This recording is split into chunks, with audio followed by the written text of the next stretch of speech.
Hello teachers! CRA number 3 na po tayo, Curriculum and Planning, and Assessment and Reporting. Sa atin pong Objective 10, use strategies for providing timely, accurate, and constructive feedback to improve learner performance. Ito pong objective number 10 natin na kinakailangang MOBs po dito ay ang ating classroom observation tool na makikita sa indicator ng second and fourth quarter. Next naman po ay ang ating Objective 11, utilize assessment data to inform the modification of teaching and learning practices and programs. So, ang MOBs po dito, nakilagay dito, a list of identified, least, most, mastered skills based on the frequency of errors.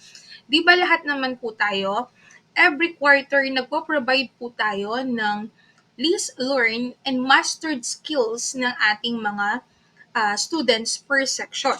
So from there, pwede po tayong mag-identify ano yung mga kinakailangan natin bigyan ng remediations or intervention. So nakalagay po dito, ang accepted na MOBs, number 1 is ECR or the Accomplishment Report for Remedial or Enhancement Activities. Example po is ang ating mga remedial sessions, summer reading camp, and more. Pwede rin po ang ating mga intervention materials. I'm sure lahat naman po tayo gumagamit nito. Reinforcement or enhancement activities.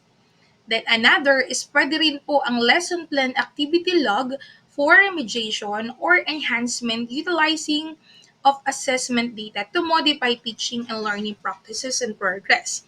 So kung makita nyo po sa MOBs na sample na pinakita ko po dito, ay sample worksheet lang po.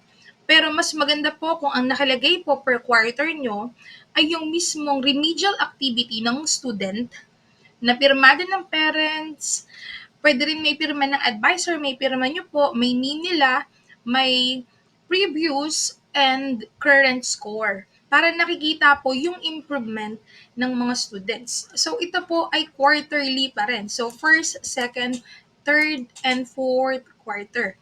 At ayan po ang bumubuo sa CRA number 3. Kung kinakailangan nyo po ang CRA number 4, comment CRA 4 dito sa ating comment section.